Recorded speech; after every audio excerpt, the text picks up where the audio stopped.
Assalamualaikum warahmatullahi wabarakatuh. Hai semuanya, bertemu lagi dengan saya Miss Alvira pada mata pelajaran Bahasa Indonesia kelas 1 untuk semester genap. Pada pertemuan kali ini saya akan membahas materi yang sama dengan bab sebelumnya, yaitu mendalami puisi bagian kedua. Setelah pada bagian pertama kita sudah belajar mengidentifikasi komponen yang ada dalam puisi dan mendemonstrasikan puisi. Sekarang kita akan belajar di bagian kedua dengan kompetensi dasar menganalisis unsur pembangun puisi dan menulis puisi dengan memperhatikan unsur pembangunnya, yaitu tema, diksi, gaya bahasa, imaji, struktur, dan perwajahan. Sebelum kita memulai pembelajaran kali ini, kita awali pembelajaran kali ini dengan bacaan basmalah agar pembelajaran kali ini berjalan dengan lancar dan dapat memberikan ilmu yang bermanfaat untuk kalian semuanya. Bismillahirrahmanirrahim. Agar kalian memahami materi ini, simak dan tonton video pembelajaran ini hingga selesai.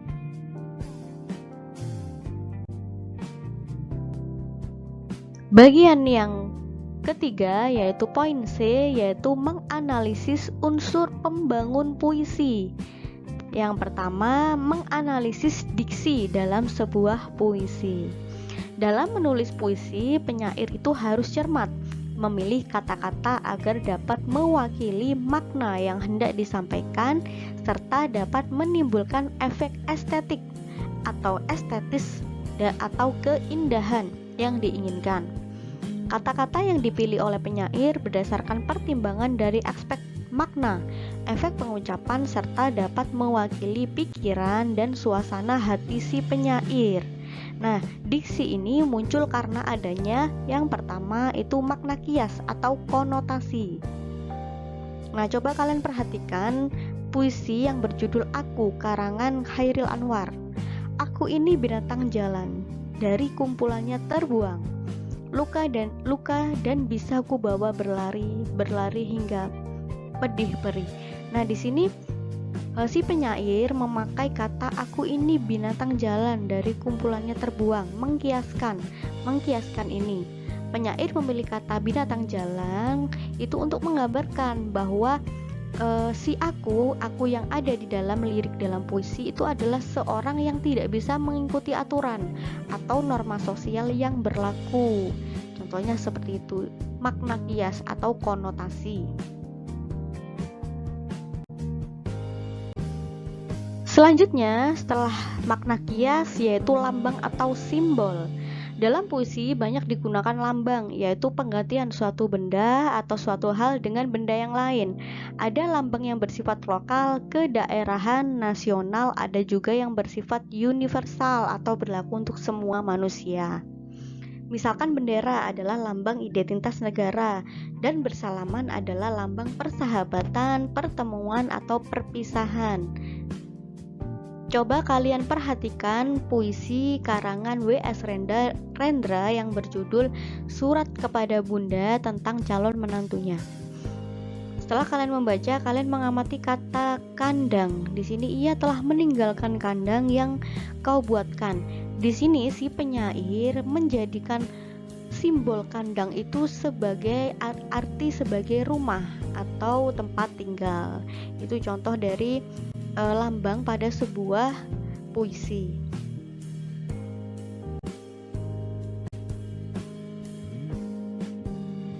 Kemudian selanjutnya adalah rima atau persamaan bunyi. Berikut adalah jenis-jenis rima. Yang pertama dilihat secara vertikal. Ada jenis-jenisnya yaitu rima sejajar berpola atau sama ya hurufnya, kemudian vokalnya sama. Kemudian rima kembar berpola yaitu rimanya berbeda, AB, AABB. Kemudian rima berpeluk, ABBA, dan rima bersilang, ABAB. Kemudian dilihat secara horizontal persamaan bunyi pada setiap kata dalam suatu baris, yaitu sebagai berikut. Yang pertama adalah aliterasi, yaitu persamaan bunyi konsonan pada setiap kata dalam satu baris, dan asonansi, yaitu persamaan vokal pada akhir kata dalam satu baris. Coba kalian perhatikan dua puisi karangan Hairil Anwar. Yang pertama puisi yang berjudul Doa. Tuhanku dalam termang, aku masih menyebut namamu, konsonannya berakhir U ya, biar susah sungguh, U lagi, sungguh U, kemudian mengingat kau penuh seluruh, U juga ya terakhirnya, kemudian Tuhanku, U terakhir, bervokal U, aku hilang remuk bentuk, bervokal U, dan remuk bervokal U juga. Jadi di sini rimanya itu sejajar berpola a. Itu contohnya. Misalkan puisi yang kedua, aku yang berjudul aku ini binatang jalan, vokal A berhenti di vokal A. Dari kumpulannya terbuang, berhenti di vokal A. Luka dan bisa ku bawa berlari, berhenti di vokal I. Berlari hingga hilang pedih perih, berhenti di vokal I. Jadi dia ini termasuk memakai rima kembar berpola, yaitu AA BB. Di sini di puisinya aku ini yang pertama AA, kemudian yang kedua BB. Contohnya seperti itu.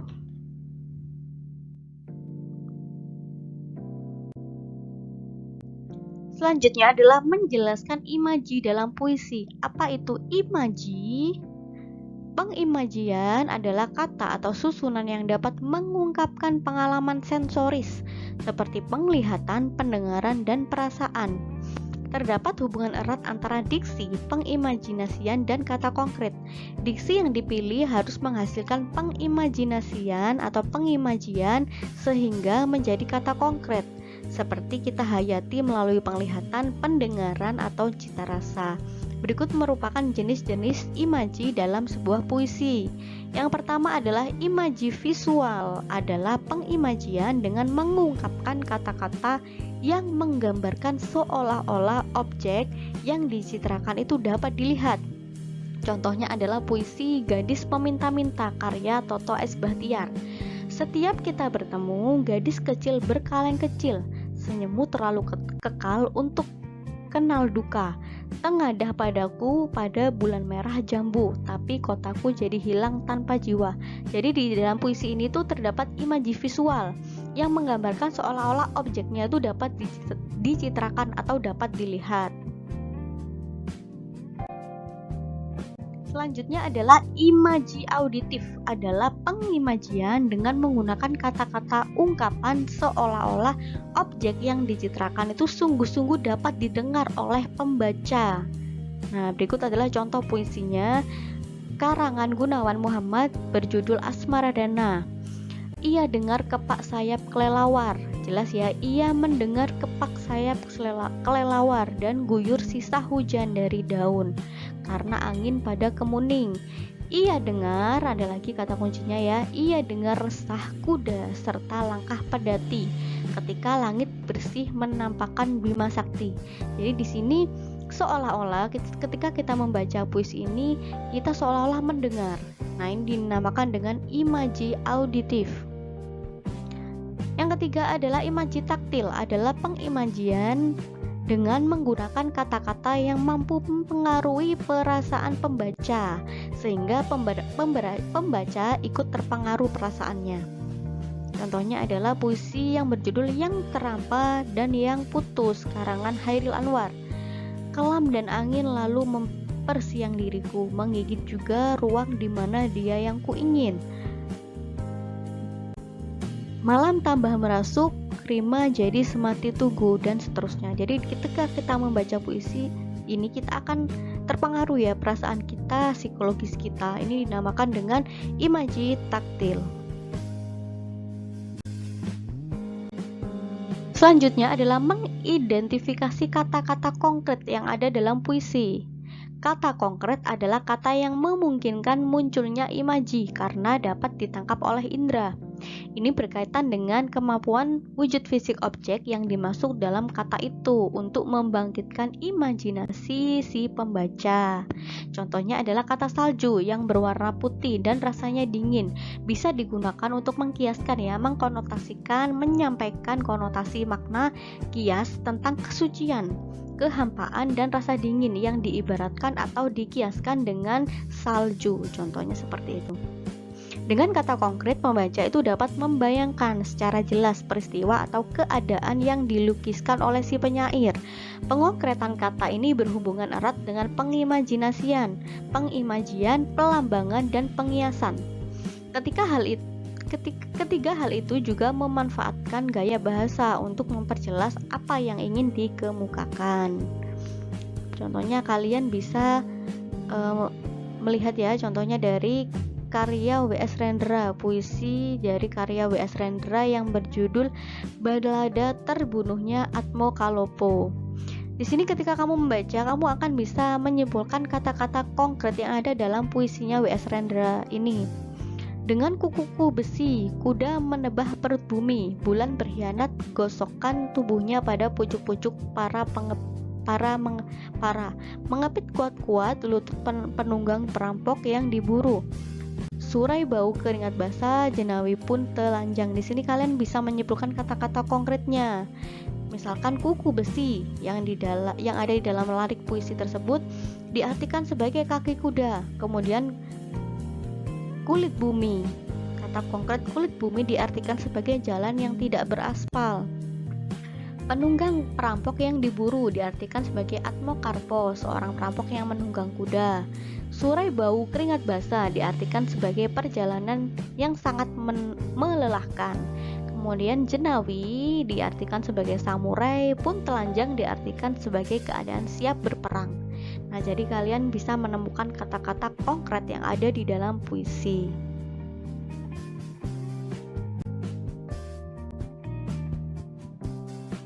Selanjutnya adalah menjelaskan ritme dalam puisi. Rima atau persajakan adalah bunyi-bunyi yang ditimbulkan oleh huruf atau kata-kata dalam lirik dan bait.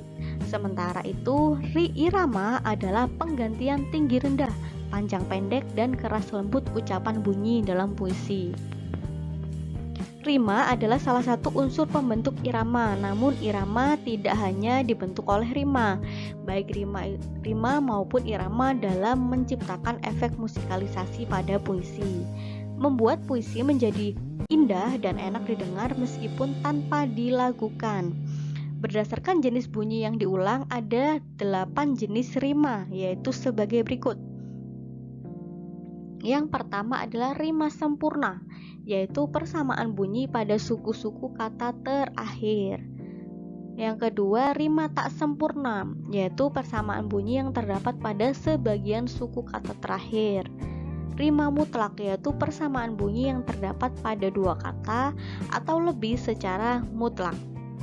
Selanjutnya adalah rima terbuka, yaitu persamaan bunyi yang terdapat pada suku akhir terbuka atau vokal sama.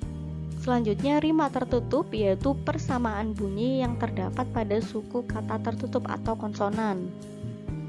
Rima aliterasi, yaitu persamaan bunyi yang terdapat pada bunyi awal kata pada baris yang sama atau baris yang berlainan.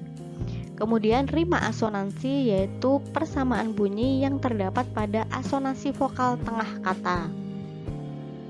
Selanjutnya rima disonansi, yaitu persamaan bunyi yang terdapat pada huruf-huruf mati atau konsonan.